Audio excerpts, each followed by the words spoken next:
ಮತ್ತೊಂದಷ್ಟು ಜನ ಇಲ್ಲದೆ ಇರೋರ್ದು ಈ ವರ್ಷನೇ ಸಿನಿಮಾ ರಿಲೀಸ್ ಮಾಡ್ತೀವಿ, ಅದಂತೂ ಖಂಡಿತವಾಗ್ಲು. ಯಾಕೆಂದ್ರೆ ಎ ಪಿ ಅರ್ಜುನ್ ಅಂದ್ರೆ ಚಾನ್ಸೇ ಇಲ್ಲ ಅಂತಾರೆ. ಸೊ ಯಾಕೆ ಚಾನ್ಸ್ ಇದೆ ಅಂದರೆ ಇದರಲ್ಲಿ ಎ ಪಿ ಅರ್ಜುನ್ ಅವ್ರ ಬ್ಯಾನರು, ನಮ್ಮ ಅನ್ನಪೂರ್ಣ ಮೇಡಮ್ ಪ್ರೊಡ್ಯೂಸರು, ಡೈರೆಕ್ಟ್ರು ಬಂದು ಸ್ವಾಮಿಯವರು. ಹಂಗಾಗಿ ನಮಗೆ ಗೊತ್ತಿಲ್ಲ, ನಾವು ವರಮಹಾಲಕ್ಷ್ಮಿ ಹಬ್ಬಕ್ಕೇನೆ ಲಕ್ಷ್ಮೀ ಪುತ್ರ ಅಂತ ಇಟ್ಕೊಂಡು ವರಮಹಾಲಕ್ಷ್ಮಿಗೆ ಬರೋಣ ಅಂತ ಅಂದ್ಕೊಂಡಿದ್ವಿ. ಆದರೆ ನಮಗೆ ದೊಡ್ಡ ದೊಡ್ಡ ಸಿನಿಮಾ ಯಾವುದು ಬಂದಿಲ್ಲ ಅಂದರೆ ಖಂಡಿತವಾಗ್ಲೂ ವರಮಹಾಲಕ್ಷ್ಮಿ ಹಬ್ಬಕ್ಕೆ ರಿಲೀಸ್ ಮಾಡ್ತೀವಿ. Thank you.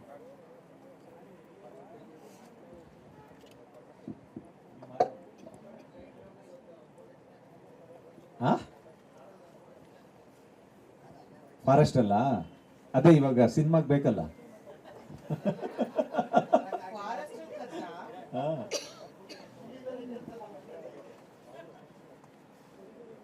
ಇವಾಗ ನಮ್ಮ ತಾರಮ್ಮ ಮಾತಾಡ್ತಾರೆ. ಎಲ್ರಿಗೂ ನಮಸ್ಕಾರ. ಹೊಸ ಕ್ಯಾಲೆಂಡರ್ ವರ್ಷದಲ್ಲಿ ಹೊಸ ಒಳ್ಳೆಯ ಹೆಸರು ಲಕ್ಷ್ಮೀ ಪುತ್ರ. ಅವನಾಗಲೇ ಹೇಳಿದ ಚಿಕ್ಕಣ್ಣ, ಡೈರೆಕ್ಟ್ರು ಎ ಪಿ ಅರ್ಜುನ್ ಕೂಡ ಹೇಳಿದರು. ಒಂದು ಅರ್ಥದಲ್ಲಿ ತಾಯಿ ಲಕ್ಷ್ಮಿ ಅವನ ಪುತ್ರ, ಇನ್ನೊಂದು ಅರ್ಥದಲ್ಲಿ ಲಕ್ಷ್ಮೀ ಪುತ್ರ. ಸೊ ಇದು ಆ್ಯಕ್ಚುಲಿ ರಿಯಲ್ ಲಕ್ಷ್ಮೀ ಪುತ್ರ ಆಗೋದು ಈ ಸಿನಿಮಾ ಆದಮೇಲೆ. ಇಲ್ಲಿ ಬಲಗಡೆ ಕೂತಿದ್ದಾರಲ್ಲ ಎ ಪಿ ಅರ್ಜುನ್ ಮತ್ತು ಶ್ರೀಮತಿ ಅರ್ಜುನ್ ಅವರು ಮತ್ತು ರವಿಕಿರಣ್ರು, ಇವರುಗಳಾಗೋದು ನಿಜವಾದ ಲಕ್ಷ್ಮೀ ಪುತ್ರರು. ಆದರೂ ನನಗೊಂದು ಹೇಳಿದ್ದಾರೆ, ತುಂಬ ಗೆದ್ದು ತುಂಬ ಚೆನ್ನಾಗದೆ ಚಿಕ್ಕಣ್ಣ. ನಿಂಗೆ ಹೇಳಿದಾರೋ ಇಲ್ಲೋ ಗೊತ್ತಿಲ್ಲ, ನನಗೆ ಮಾತ್ರ ಹೇಳಿದ್ದಾರೆ ಶೇರ್ ಮಾಡ್ತೀವಿ ಲಾಭದಲ್ಲಿ ಅಂತ. ಬರ್ಸ್ಕೋಬೇಕಾ? ಕರೆಕ್ಟ್ ಮಾತಲ್ಲಿ ನಂಬೇಡಿ, ಬರ್ಸ್ಕೊಳ್ಳಿ ಅಂತೀಯನ್ನೇ ಬುದ್ಧಿವಂತ. ನನಗೆ ತುಂಬ ದಿನದ ಮೇಲೆ ಒಂದು ಒಳ್ಳೆಯ ಕಥೆಯನ್ನು ಕೇಳಿದೆ, ಒಂದು ಒಳ್ಳೆಯ ಸ್ಕ್ರಿಪ್ಟ್ ಕೇಳಿದೆ. ಸ್ಕ್ರೀನ್ ಪ್ಲೇ ಅದ್ಭುತವಾಗಿ ಮಾಡಿದ್ದಾನೆ ಅರ್ಜುನ್. ನನಗೆ ಅಫ್ಕೋರ್ಸ್ ಇತ್ತೀಚೆಗೆ ಒಂದೆರಡು ಸಿನಿಮಾಗಳಲ್ಲಿ ಚೆನ್ನಾಗಿ ರೋಲು ಅಂತ ಹೇಳಿ ಅದು ನನಗೆ ಸ್ವಲ್ಪ ಸ್ಯಾಟಿಸ್ಫ್ಯಾಕ್ಷನ್ ಆಗದೇ ಇರೋದ್ರಿಂದ ಹೆಚ್ಚು ಸಿನಿಮಾಗಳನ್ನ ನಾನು ಒಪ್ಕೊಳ್ಳೋಂಥ ಕೆಲಸ ಮಾಡ್ತಿಲ್ಲ. ಅದಕ್ಕೆ ಅರ್ಜುನ್ ಕೇಳಿದಾಗ ಸ್ವಲ್ಪ ದಿನ ಅದು ಅಂದರೆ ನಾನು ಮಾಡೋದಿಲ್ಲ ಅಂತೆಲ್ಲ ಹೇಳಿದೆ. ಇಲ್ಲ ಇಲ್ಲ, ನೀವು ಕತೆ ಕೇಳಿ ಕತೆ ಕೇಳಬೇಕಾ? ಯಾಕಂದರೆ ಈಗೆಲ್ಲರೂ ಏನು ಮಾಡ್ತಾರೆ ಅಂದರೆ ಬಾಂಡೆಡ್ ಸ್ಕ್ರಿಪ್ಟ್ನ ಕೊಟ್ಬಿಡ್ತಾರೆ, ಅದನ್ನು ಓದ್ಕೊಳ್ಳಿ ಅಂತ ಹೇಳೋರೆ ತುಂಬ ಜನ ಜಾಸ್ತಿ. ಕತೆ ಹೇಳಲಿಕ್ಕೆ, ಪ್ರೆಸೆಂಟ್ ಮಾಡಲಿಕ್ಕೆ ಒಂದೊಂದು ಸತಿ ಹಿಂಜರಿಕೆ ಇದ್ದು ಅವ್ರು ಆ ಥರ ಮಾಡ್ತಾರೆ, ಒಂದೊಂದು ಸತಿ ಕತೆ ಹೇಳ್ತೀನಿ ಅಂತಲೂ ಬರ್ತಾರೆ. ಅರ್ಜುನ್ ಮತ್ತು ಡೈರೆಕ್ಟ್ರು ಇಬ್ಬರು ಮನೆಗೆ ಬಂದಾಗ ಅಫ್ಕೋರ್ಸ್ ಕತೆ ಹೇಳಲಿಕ್ಕೆ ಸ್ಟಾರ್ಟ್ ಮಾಡಿದ್ರು. ಧರ್ಮ ಹೇಳಿದಾಗೆ ಮತ್ತು ಕುರಿ ಹೇಳಿದಾಗೆ ಒಂಥರ ಟೋಟಲಿ ಕಾಮಿಡಿಯಲ್ಲಿ ಕಥೆಯನ್ನು ಹೇಳ್ತಾ ಅದು ಹೇಗಾಗುತ್ತೆ ಅಂತಂದರೆ ಪಿಕ್ಚರ್ ಮುಗಿಯೋಷ್ಟರಲ್ಲಿ ಇಮಿಡಿಯೇಟಾಗಿ ಎಲ್ಲರೂ ಫೋನ್ ಆನ್ ಮಾಡಿಕೊಂಡು ಅವ್ರ ತಾಯಿಗೆ ಫೋನ್ ಮಾಡ್ತಾರೆ. ಅದು ಮಾತ್ರ 100% ಸತ್ಯ. ಬಹುಶಃ ನೀವೆಲ್ಲರೂ ಅದು ನೋಡ್ತೀರಿ, ಸಾಕ್ಷಿ ಸಮೇತವಾಗಿ ನೋಡ್ತೀರಿ ಥಿಯೇಟ್ರಲ್ಲಿ. ಎಷ್ಟು ಚೆನ್ನಾಗಿ ಪ್ರೆಸೆಂಟ್ ಮಾಡಿದ್ದಾನೆ ಅಂತಂದರೆ ಚಿಕ್ಕಣ್ಣನ ರೋಲ್ ಬಹುಶಃ ಚಿಕ್ಕಣ್ಣನ ಬಿಟ್ಟರೆ ಇನ್ಯಾರೂ ಸೂಟ್ ಆಗೋದೇ ಇಲ್ವೇನೋ. ಕತೆ ಹೇಳ್ತಾ ಇರ್ಬೇಕಾದ್ರೆ ನನಗೇನು ಫಸ್ಟ್ ಚಿಕ್ಕಣ್ಣ ಅಂತ ಹೇಳಿರಲಿಲ್ಲ. ಚಿಕ್ಕಣ್ಣ ಅದಕ್ಕೆ ಮುಂಚೆ ನಂಗೆ ಫೋನ್ ಮಾಡಿ ಹೇಳಿದ್ದ, ಬಟ್ ನಾನು ಇದೇ ಕಥೆಯಿಂದ ನನಗೆ ಗೊತ್ತಿರಲಿಲ್ಲ. ನಾನು ಇಮ್ಯಾಜಿನ್ ಕೂಡ ಮಾಡಿಕೊಂಡು, ಬಟ್ ಇವನು ಎಲ್ಲ ಹೇಳಿದ್ಮೇಲೆ ಬಹುಶಃ ಚಿಕ್ಕಣ್ಣಗೆ ಟೈಲರ್ ಮೇಡ್ ಕ್ಯಾರೆಕ್ಟರ್ ಅನಿಸುತ್ತೆ. ಒಂಥರ ಕಾಮಿಡಿಯಲ್ಲೇ ಎಲ್ಲವನ್ನು ಎಮೋಟ್ ಮಾಡೋದು. ಬಹುಶಃ ಅದು ಚಾರ್ಲಿ ಚಾಪ್ಲಿನ್, ನಮ್ಮ ನರಸಿಂಹರಾಜುರವರು ಅಥವಾ ಜಿ ವಿ ಅಯ್ಯರ್ ಅವರು, ಈ ಥರದ ಒಂದು ಪಾತ್ರಧಾರಿಗಳು ಮಾಡುವಂಥ ಕಥೆಯಲ್ಲಿ ಒಂಥರ ಎಲ್ಲವನ್ನೂ ಹೇಳ್ಕೊಳ್ಳುವಂಥ, ಅದನ್ನು ತಮಾಷೆ ಮೂಲಕವೇ ಸಮಾಜಮುಖಿ ಕೆಲಸವನ್ನು ಮಾಡ್ತಾ, ಎಚ್ಚರಿಕೆಯನ್ನು ಕೊಡ್ತಾ, ಒಂದು ಎಮೋಷನ್ ಬಾಂಡಿಂಗು ಮಾಡ್ತಾ, ಎಲ್ಲ ಕ್ಯಾರೆಕ್ಟರ್ಗಳು ಕೂಡ ಯಾವುದೇ ಒಂದು ಕಥೆಯಲ್ಲಿ ನನಗೆ ಯಾವುದೇ ಒಂದು ವೇಸ್ಟಾಗಿ ಬಂದು ಹೋಯಿತು ಕ್ಯಾರೆಕ್ಟ್ರು ಅಂತ ಅನ್ನಿಸ್ಲೇ ಇಲ್ಲ. ಇವನು ಹೇಳ್ತಾ ಇರ್ಬೇಕಾದ್ರೆ ನಾನು ತುಂಬ ಖುಷಿ ಅನ್ನಿಸ್ತು ಆ ಕತೆ ಕೇಳಿ. ನಾನು ಅದೇ ಅಂದೆ, ನಾನು ಯೂಶಲಿ ಅಳಬಾರ್ದು ಅಂದ್ಕೊಳ್ತೀನಿ. ಯಾಕಂದರೆ ನಾನು ಹತ್ರ ಒಂಥರ ಎಲ್ಲರೂ ನೀನು ಅಳ್ಬೇಡ ಅಂತಾರೆ, ಅದಕ್ಕೋಸ್ಕರ ಅಳಬಾರ್ದು ಅಂದರೆ ನಾನು ತಡ್ಕೊಳ್ಳೋಕ್ಕೆ ಆಗಲಿಲ್ಲ. ಲಾಸ್ಟ್ 20 minutes ಅಫ್ಕೋರ್ಸ್ ಒಳ್ಳೊಳ್ಳೆ ಲೊಕೇಶನನ್ನು ಆರಿಸಿದ್ದಾನೆ. ಅದರಲ್ಲೂ ವಾರಣಾಸಿ, ಇಡೀ ಕ್ಲೈಮ್ಯಾಕ್ಸ್ ಆಗೋದು ವಾರಣಾಸಿ. ಇದರಲ್ಲಿ ಎಲ್ಲರ ಮನುಷ್ಯನ ಜೀವನದಲ್ಲಿ ಕ್ಲೈಮ್ಯಾಕ್ಸ್ ಆಗೋದು ವಾರಣಾಸಿ, ಕಾಶಿಲಿ. ಅದೊಂಥರ ಹೇಗಿದೆ ಅಂತಂದರೆ ಆ ಕತೆಗೂ ವಾರಣಾಸಿಗೂ ಮತ್ತು ಆ ಎಂಡಿಂಗ್ ಅನ್ನೋದು ತುಂಬ ಕೂಡಿ ಬಂದಿದೆ. ಅದು ಅದರಲ್ಲಿ ಡೈರೆಕ್ಟರು ಆಫ್ಕೋರ್ಸ್ ಅವರೇನು ಕತೆ ಮಾಡಿದರು ಅದೆಲ್ಲ ಈಗ ಕೇಳಿದೆ ನಾನು. ಬಹುಶಃ ಕತೆ ಅರ್ಜುನ್ ಹೇಳ್ತಾ ಇದ್ರು, ಆ್ಯಕ್ಟ್ ಮಾಡ್ತಾ ಇದ್ದಿದ್ದು ಪಕ್ಕದಲ್ಲಿ ಡೈರೆಕ್ಟ್ರು ಫುಲ್ ಎಕ್ಸ್ಪ್ರೆಷನ್ ಕೊಡ್ತಾ ಇದ್ರು ಅವರು. ಅಂದರೆ ನಾನು ಅವಾಗಲೇ ಅಂದ್ಕೊಂಡೆ ಒಳ್ಳೆ ಡೈರೆಕ್ಟರ್ ಕೇಳಿ ಬಂದಿದೆ ಸಬ್ಜೆಕ್ಟ್ ಇದು ಅಂತ. ಯಾಕೆಂದರೆ ಪ್ರತಿಯೊಂದು ಸೀನ್ ಹೇಳ್ಬೇಕಾದ್ರು, ಪ್ರತಿಯೊಂದು ಕ್ಯಾರೆಕ್ಟರ್ ಹೇಳ್ಬೇಕಾದ್ರು ಸ್ವಾಮಿಗಳು ಅವ್ರ ಎಕ್ಸ್ಪ್ರೆಷನ್ ತೋರಿಸ್ಕೊಂಡು ಹಿಂಗೆಲ್ಲ ಆ್ಯಕ್ಟ್ ಮಾಡ್ತಾಯಿದ್ರು. ತುಂಬ ಖುಷಿ ಅನ್ನಿಸ್ತು ನನಗೆ. ಅಂದರೆ ಎಸ್, ಒಂದು 2025ಗೆ ನನ್ನ ಚಿತ್ರಜೀವನದಲ್ಲಿ ಒಂದು ದೊಡ್ಡ ಪಾತ್ರದ ಜೊತೆಗೆ, ದೊಡ್ಡ ಕಥೆಯ ಜೊತೆಗೆ, ಅದ್ಭುತವಾದ ಸ್ಕ್ರಿಪ್ಟ್ ಜೊತೆಗೆ, ಸ್ಕ್ರೀನ್ ಪ್ಲೇ ಜೊತೆಗೆ, ಒಳ್ಳೆಯ ಪ್ರೊಡಕ್ಷನ್ ಜೊತೆಗೆ ನಾನು ಇದ್ದೀನಿ ಅನ್ನೋದು ತುಂಬ ಖುಷಿ ಅನಿಸುತ್ತೆ. ಚಿಕ್ಕಣ್ಣ, ನಾನು ಈಗಲೇ ಕೇಳ್ತಾ ಇದ್ದೆ, ಕಿರಾತಕನೇ ನೀನು ಫಸ್ಟ್ ಸಿನಿಮಾನ ಅಂತ. ಯಾಕಂದರೆ ಆವಾಗ ಬಂದಿದ್ದ ಚಿಕ್ಕಣ್ಣಗೂ ಇವಾಗ ಬಂದಿದ್ದ ಚಿಕ್ಕಣ್ಣಗೂ ತುಂಬ ತುಂಬ ತುಂಬ ಅದರಲ್ಲಿ ಮೈಯಲ್ಲಿ ವ್ಯತ್ಯಾಸ ಇದೆ, ಆದರೆ ಆ ಗುಣದಲ್ಲಿ ಹಾಗೇ ಇದ್ದಾನೆ. ಅದೇ ಚಿಕ್ಕಣ್ಣನೇ ನೋಡ್ತಾ ಇದ್ದೀನಿ. ಬೆಳೆದಿದ್ದಾನೆ, ತುಂಬ ಪಾತ್ರಗಳನ್ನು ಮಾಡಿದ್ದಾನೆ, ಜನಪ್ರಿಯನಾಗಿದ್ದಾನೆ, ತುಂಬ ಜನಕ್ಕೆ ಹತ್ತಿರ ಆಗಿದ್ದಾನೆ. ಈ ಸಿನಿಮಾದಿಂದ ಮನೆಯ ಮಗ ಆಗ್ತಾನೆ, ಅದಂತೂ ಬರೆದಿಟ್ಕೊಳ್ಬೋದು. ಅವನು ಬರೀ ಕಾಮಿಡಿ ರೋಲು ಅಥವಾ ಹೀರೋ ಇನ್ನೇನೋ ಮಾಡ್ತಾನೆ ಅನ್ನೋದಕ್ಕಿಂತ ಹೆಚ್ಚಾಗಿ ಒಬ್ಬ ಮನೆಯ ಸಂಸಾರದ ಒಬ್ಬ ಮಗ ಆಗ್ತಾನೆ.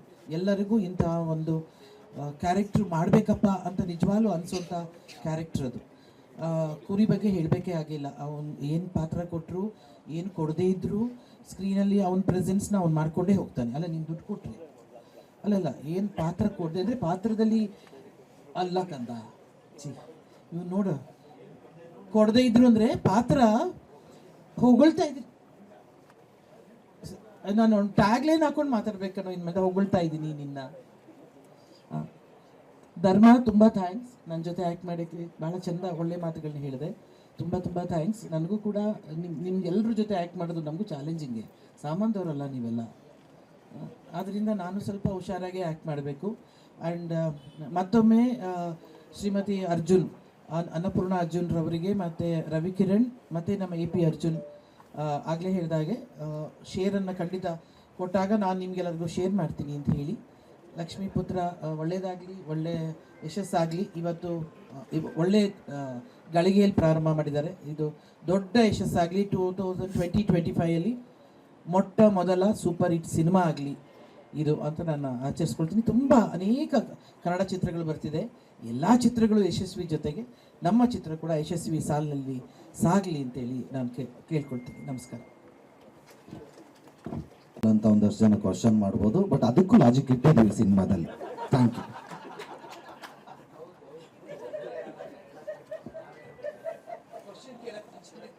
ಹೌದು, ಇವಾಗ ನಮ್ಮ ಪ್ರೊಡ್ಯೂಸರು ಕೋ ಪ್ರೊಡ್ಯೂಸರ್ ಮಾತಾಡ್ತಾರೆ, ಆಮೇಲೆ ಲಾಸ್ಟಲ್ಲಿ ಕನ್ಕ್ಲೂಷನ್ ನಾನು ಕೊಡ್ತೀನಿ. ನಮಸ್ತೆ ಎಲ್ಲರಿಗೂ. ಹೊಸ ವರ್ಷದ ಶುಭಾಶಯಗಳು ಎಲ್ರಿಗೂ. ಲಕ್ಷ್ಮಿ ನಮ್ಮ ಮೇಲೆ ಕೃಪೆ ಇರಬೇಕು ಅನ್ನೋ ಒಂದೇ ಕಾರಣಕ್ಕೆ ಮೇ ಬಿ ಹೊಸ ವರ್ಷಕ್ಕೆ ನಮಗೆ ಇಂಥದ್ದು ಒಂದು ಚಾನ್ಸ್ ಕೊಟ್ಟಿದ್ದಾರೆ, ಲಕ್ಷ್ಮೀ ಪುತ್ರ ಮಾಡೋ ಚಾನ್ಸ್ ಕೊಟ್ಟಿದ್ದಾರೆ. ಅದಕ್ಕಿಂತ ದೊಡ್ಡ ಆಪರ್ಚುನಿಟಿ, ಗುಡ್ ನ್ಯೂಸ್ ಇಲ್ಲ ಅಂತ ನಮಗೆ ಅನಿಸುತ್ತೆ. ನಾನು ಫಸ್ಟ್ ಟೈಮ್ ಅರ್ಜುನ್ ಹೇಳಿದಾಗ ನಿನ್ನ ಹೆಸರಾಗ್ತದೆ, ಇಲ್ಲ ಆಗಲ್ಲ ನನಗೆ, ಐ ಡೋಂಟ್ ನೋ, ನನಗೇನು ಗೊತ್ತಿಲ್ಲ ಸಿನಿಮಾ ಬಗ್ಗೆ, ನಾನಿದ್ದೀನಿ, ಸಪೋರ್ಟ್ಗಿದ್ದೀವಿ, ಎಲ್ಲರೂ ಸೇರಿ ಮಾಡೋಣ ಅಂತ ಫಸ್ಟ್ ಸ್ಟೆಪ್ಪು ತಗೊಂಡಿದ್ದೀವಿ. ನಿಮ್ಮೆಲ್ಲರ ಸಪೋರ್ಟ್ ಇರಲಿ. Thank you. ನಮ್ಮ ಕೋ ಪ್ರೊಡ್ಯೂಸರ್.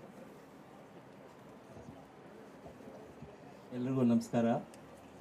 ಇದು ಮೊದಲನೇ ಸಿನಿಮಾ ಅರ್ಜುನ್ ಸರ್ ಜೊತೆ ಹಾಗೂ ಅನೋರ್ ಜೊತೆ ಅಸೋಸಿಯೇಟ್ ಆಗಿ ಮಾಡ್ತಾಯಿದ್ದೀವಿ. ಇವತ್ತು ಮುಹೂರ್ತ ಆಗಿದೆ. ಇದು ಫಸ್ಟ್ ಪ್ರೆಸ್ ಮೀಟು, ಏನು ಪ್ರಿಪೇರ್ ಆಗಿಲ್ಲ. ಸಿನಿಮಾ ಕಂಪ್ಲೀಟ್ ಆಗೋಷ್ಟೊಂದು ಮಾತಾಡ್ತೀವಿ. ಇನ್ನು ಮಿಕ್ಕಿದ್ದು ಅರ್ಜುನ್ ಸರ್ ಮಾತಾಡ್ತೀವಿ. ಅಂದರೆ ಇವಾಗ ಎಲ್ಲ ಮಾತಾಡಿದ್ರಲ್ಲ ಲಕ್ಷ್ಮೀಪುತ್ರ ಎಲ್ಲ, ಏಕೆಂದರೆ ಪ್ರತಿಯೊಬ್ಬರಿಗೂ ತಾಯಿ ಅನ್ನೋದು ಒಂದು ದೊಡ್ಡ ಅಮೂಲ್ಯವಾದಂಥ ಒಂದು ಉಡುಗೊರೆ ದೇವ್ರು ಕೊಟ್ಟಿರೋದಂಥದ್ದು. ನಮಗೆ ಆ ಋಣನ ನಾವು ಯಾವತ್ತಿಗೂ ತೀರ್ಸಕ್ಕೆ ಸಾಧ್ಯನೇ ಇಲ್ಲ. ಪ್ರತಿಯೊಬ್ಬರಿಗೂ ಏನೇ ಆದ್ರೂ ಆ ತಾಯಿ ಮೇಲೆ ಒಂದು ಪ್ರೀತಿ ಇದ್ದೇ ಇರುತ್ತೆ. ಈ ಸಿನಿಮಾ ನಮ್ಮ ಎಲ್ಲ ತಾಯಂದರಿಗೆ ಅರ್ಪಣೆ ಅಂತ ಹೇಳ್ತೀನಿ. ಲಕ್ಷ್ಮೀಪುತ್ರ ಸಿನಿಮಾ ಪ್ರತಿ ತಾಯಂದ್ರು, ನನ್ನ ಜಗತ್ತಲ್ಲಿರುವಂಥ, ನಮ್ಮ ಕರ್ನಾಟಕದಲ್ಲಿರುವಂಥ, ನಮಗೆ ವಿದ್ಯೆ ಕಲಿಸಿರ್ತಕ್ಕಂಥವ್ರಾಗ್ಬೋದು, ನಮಗೆ ಜನ್ಮ ನೀಡಿರುವಂಥವ್ರಾಗ್ಬೋದು, ನಮಗೆ ಡೈರೆಕ್ಟಾಗಿ ಇಂಡೈರೆಕ್ಟಾಗಿ ನಮ್ಗೆ ಯಾವುದೋ ಒಂದು ರೀತಿಲಿ ಸಪೋರ್ಟ್ ಮಾಡಿರುವಂಥ ತಾಯಂದರು, ಎಲ್ಲ ತಾಯಂದ್ರಿಗೂ ಈ ಸಿನಿಮಾನ ಅರ್ಪಿಸ್ತಾ ಇದ್ದೀವಿ. ಚಿಕ್ಕು ಹೇಳ್ದಂಗೆ ನಮ್ಮ ಜೊತೆ ಒಂದು ದೊಡ್ಡ ಟೀಮ್ ಇದೆ. ನನ್ನ ಎಲ್ಲ ಸಿನಿಮಾಗಳಲ್ಲೂ ಯಾರು ನನ್ನ ಸಪೋರ್ಟಿಂಗ್ ಟೆಕ್ನಿಷಿಯನ್ಗಳು ಯಾರ್ಯಾರು ಇದ್ರು ಅವರೇ ಕೆಲಸ ಮಾಡ್ತಾ ಇದ್ದಾರೆ. Fight master Ravi Verma, Arjun Janya first time ಅವಂದು ನಂದು ಸಾಂಗ್ಗಳು, ಅರ್ಜುನ್ ಜನ್ಯಂದು ನಾನು ತುಂಬ ಸಾಂಗ್ಸ್ಗಳನ್ನ ಬರೆದಿದ್ದೀನಿ. ತುಂಬ ಲಾಸ್ಟಲ್ಲಿ ಉಪಾಧ್ಯಕ್ಷದಲ್ಲೂ ಒಂದು ಸಾಂಗ್ ದೊಡ್ಡ ಹಿಟ್ಟಾಗಿತ್ತು.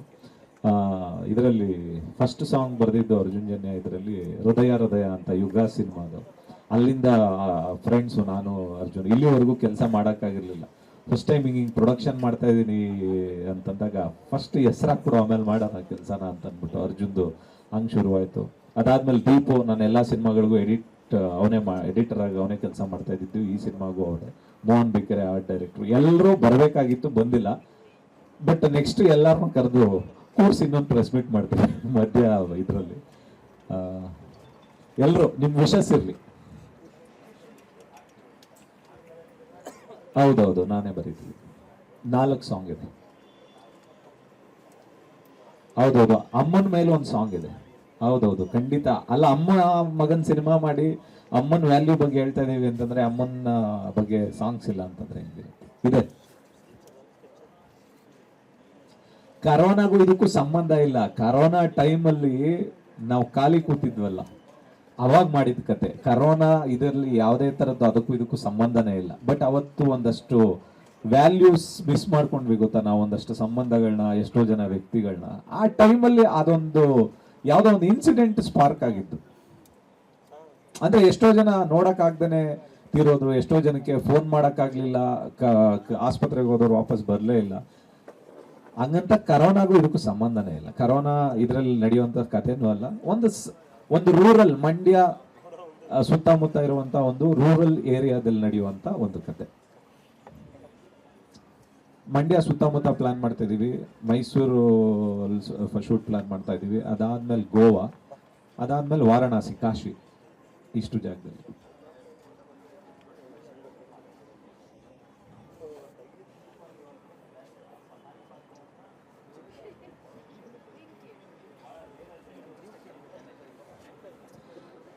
ಅಂದ್ರೆ ನಮ್ಗೆ ಈ ಪಾತ್ರನ ನಾನು ಕತೆ ಬರ್ದಾಗ್ಲೇನೆ ನಮ್ಮಲ್ಲಿ ಫಸ್ಟ್ ನಮ್ಮ ಇಂಡಸ್ಟ್ರಿ ನಮ್ಗೆ ಅಮ್ಮ ತುಂಬಾ ಅಂದ್ರೆ ಎಮೋಷನ್ ಆಗಿ ನೋಡ್ಬೋದು, ಎಂಟರ್ಟೈನ್ಮೆಂಟ್ ಆಗಿ ನೋಡ್ಬೋದು, ಮತ್ತೆ ಕಾಮಿಡಿ ಆಗಿ ನೋಡ್ಬೋದು. ತುಂಬಾ ಅದಕ್ಕೆ ಜೀವ ತುಂಬುವಂತ ಅಮ್ಮ ಅಂತ ಅನ್ನಿಸ್ದಾಗ ನನಗೆ ತಾರಮನೆಗೆ ಜ್ಞಾಪಕ ಬರೋದು. ಫಸ್ಟ್ ಇದ್ರಲ್ಲೆಲ್ಲ ನೋಡ್ತಾ ಇದ್ರೆ ಉಮಾಶ್ರೀ ಅಮ್ಮ ಇದು ಬರ್ತಾ ಇದ್ರು. ಇದ್ರಲ್ಲಿ ಸ್ವಲ್ಪ ಯಂಗ್ ಏಜ್ ಇರೋದ್ರಿಂದ ತಾರಮ್ಮ.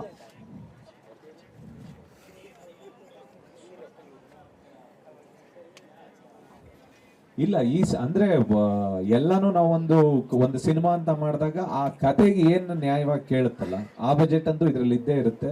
ಯಾಕೆಂದ್ರೆ 4 ಸಾಂಗ್ ಇದೆ ಅಂದಾಗ ಸಾಂಗ್ಸ್ಗಳನ್ನ ಚೆನ್ನಾಗಿ ಮಾಡ್ಲೇಬೇಕು. ಹೌದು, ಯಾಕೆಂದ್ರೆ ಎಂಟರ್ಟೈನ್ಮೆಂಟ್ ಸಿನಿಮಾ ಅಂತಂದಾಗ ಅದಕ್ಕೆ ಏನೇನು ಬೇಕು ಅದನ್ನೆಲ್ಲಾನು ಕೊಡುವಂತ ಒಂದು ಬಜೆಟ್, ಒಂದು ಸಫಿಶಿಯಂಟ್ ಬಜೆಟ್ ಇದ್ದೇ ಇದೆ ಸಿನಿಮಾದಲ್ಲಿ. ಶೂಟಿಂಗ್ ಫೆಬ್ರವರಿ 10th ಇಂದ ಶುರುವಾಗುತ್ತೆ. ಖಂಡಿತವಾಗ್ಲೂ ಸಿನಿಮಾ ಶೂಟಿಂಗ್ ಮುಗಿಯುತ್ತೆ. ಯಾವುದು ದೊಡ್ಡ ಅದೇ ಚಿಕ್ಕು ಹೇಳ್ದಂಗೆ ಆ ದೊಡ್ಡ ಸಿನಿಮಾಗಳು ಯಾವುದು ಆ ತರ ಟೈಮಲ್ಲಿ ಬರ್ಲಿಲ್ಲ ಅಂತಂತಂದ್ರೆ ಅದೇ ದಿನ ಬರ್ತೀವಿ ರಿಲೀಸ್ಗೆ. ಇಲ್ಲ ಅಂತಂದ್ರೆ ನೋಡ್ಕೊಂಡು ಬರ್ತೀವಿ. ಯಾಕೆಂತಂದ್ರೆ ಸಿನಿಮಾಗಳು ನಮ್ಮ ಸಿನಿಮಾಗಳೇ, ಕನ್ನಡ ಸಿನಿಮಾಗಳೇ ಅಂತ ಬಂದಾಗ ತುಂಬಾ ಯಾವ್ದೋ ಒಂದು ದೊಡ್ಡ ಸಿನಿಮಾ ಬಂತು ಅಂತಂದಾಗ ಅದನ್ನ ಬಿಟ್ಟು ನೆಕ್ಸ್ಟ್ 1 week or 2 weeks ಬಿಟ್ಟು ಬರ್ಬೋದು. ನನ್ಗೆ ಯಾವಾಗ್ಲೂ ಸಪೋರ್ಟಿವ್ ಆಗಿರ್ತಾರೆ ಅವರು. ದಾದಾ ಅಂತ ಕರಿತೀವಿ. ಯಾವುದೇ ಒಂದು ಗುಡ್ ಆರ್ ಬ್ಯಾಡ್ ಯಾವುದಕ್ಕಾದ್ರೂ ಒಂದು ಫೋನ್ ಹೊಡೆದ ತಕ್ಷಣನೇ ಇದು ಮಾಡಿ ಪ್ರತಿಯೊಂದು ಹಂತದಲ್ಲೂ ನಾನು ಅದ್ದೂರಿ ಸಿನಿಮಾ ಮಾಡಿದ್ದಾಗಿಂದನೂ ಇಲ್ಲಿವರೆಗೂ ನನಗೆ ಒಂದು ಬ್ಯಾಕ್ ಸಪೋರ್ಟ್ ಅಲ್ಲಿ ಇದ್ದೇ ಇರ್ತಾರೆ ಯಾವಾಗಲೂ. ಅವ್ರ ಬ್ಲೆಸ್ಸಿಂಗ್ಸ್, ಅವ್ರ ಸಪೋರ್ಟ್, ಅವ್ರ ಪ್ರೆಸೆನ್ಸ್. ಅಂದ್ರೆ ಎಲ್ಲರೂ ನನ್ಗೆ ಏನನ್ನೋರು, ಚಿಕ್ಕಣ್ಣ ಏನನ್ನೋರು ಅಲ್ಲ, ಎಲ್ಲರೂ ತುಂಬಾ ಚಿಕ್ಕಣ್ಣ ತುಂಬಾ ನ್ಯಾಚುರಲ್ ಆಗಿ ಮಾಡ್ತಾನೆ ಅಂತ ಅನ್ನೋರು. ಹಂಗಾಗಿ ಹೌದು, ಯಾಕೆಂತಂದ್ರೆ ತುಂಬಾ ಡ್ರಾಮೆಟಿಕಲ್ ಆಗಿಲ್ಲ ಮಾಡಲ್ಲ ನಾನು ನನ್ನ ಸಿನಿಮಾದಲ್ಲಿ ವರ್ಕ್ ಮಾಡಿದಲ್ಲ, ನಾನು ನೋಡಿದ್ದೀನಿ. ಹಂಗಾಗಿ ನ್ಯಾಚುರಲ್ ಆಗಿ ಮಾಡ್ತಾ ಇರೋದ್ರಿಂದ ಏನೋ ಒಂದು ಸೆಕೆಂಡ್ ಸಿನಿಮಾ ಇಂದ ಶುರು ಮಾಡೋಣ ಅಂತ ಅನ್ನಿಸ್ತು. ಹಂಗಾಗಿ ನ್ಯಾಚುರಲ್ ಸ್ಟಾರ್ ಅಂತ ಕೊಟ್ಟೆ.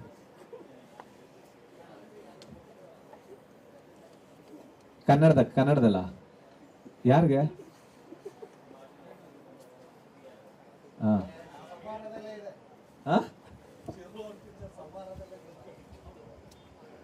ಓ ಹೌದಾ, ಹಂಗಾದ್ರೆ ನಾವು ಕಂಟಿನ್ಯೂ ಮಾಡ್ತಾ ಇದೀವಿ, ನಾವೇನ್ ಕೊಟ್ಟಿಲ್ಲ, ಕಂಟಿನ್ಯೂ ಮಾಡ್ತಾ ಇದೀವಿ.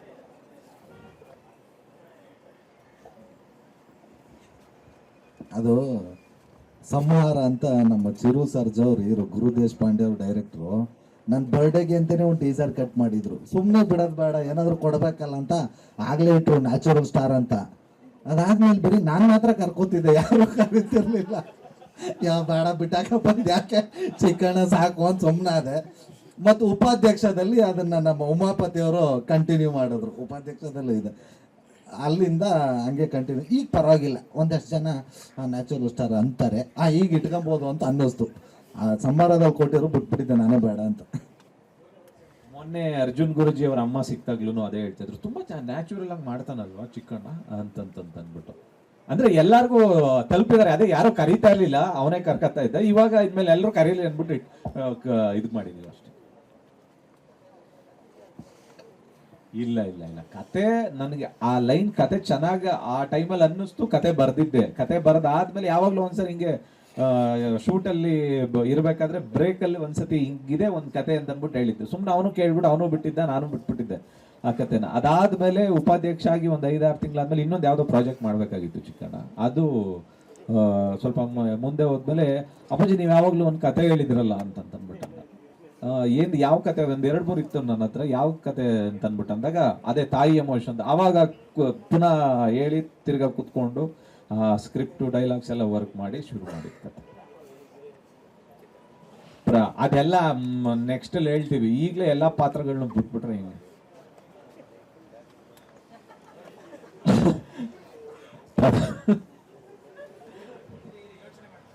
ಪ್ರತಾಪ್ ಅವ್ರದ್ದು ನಿಜವಾಗ್ಲು, ಪ್ರತಾಪ್ ಅವ್ರದ್ದು ಅದ್ಭುತವಾದಂತ ಕತೆ, ಅದ್ಭುತವಾದಂತ ಪಾತ್ರ.